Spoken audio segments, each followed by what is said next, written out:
But we had U.S. Marshals come to our house to take us down. They were going to take us down to White Sulphur Springs in Southern Virginia, in the Blue Ridge Mountains, where there was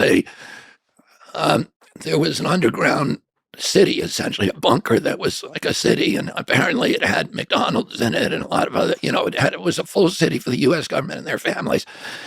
U.S. Marshals came to our house to take us down there, and I was very excited about doing that. And this was at a time, when we were doing the drills, we were doing the duck and cover drills once a week at our school, where they would tell you when the alarms go off, then you put your head onto the table, you remove the sharps from your desk, put them inside your desk, you put your head onto the table, and you wait, and the initial blast will take the windows out of the school, and then we all stand up and file in an orderly fashion into the basement where we're going to be for the next 6 or 8 months or whatever.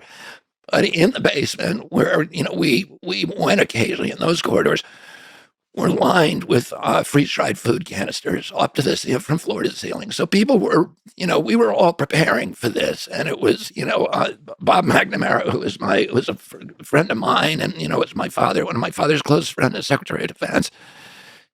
He later called it mass psychosis, and my father deeply regretted participating in the bomb shelter program because he said it was part of a psychological psyop trick to teach Americans that nuclear war was acceptable, that it was survivable. But my father, anyway, when the marshals came to our house to take me and my brother Joe away, and we were the ones who were home at that time, my father called and he talked to us on the phone, and he said, "I don't want you going down there because if you disappear from school, people are going to panic.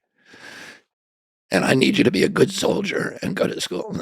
And he said something to me during that period, which was that if a nuclear war happened, it would be better to be among the dead than the living, which I did not believe. Okay, I mean, I had already prepared myself for the dystopian future, and I knew I could.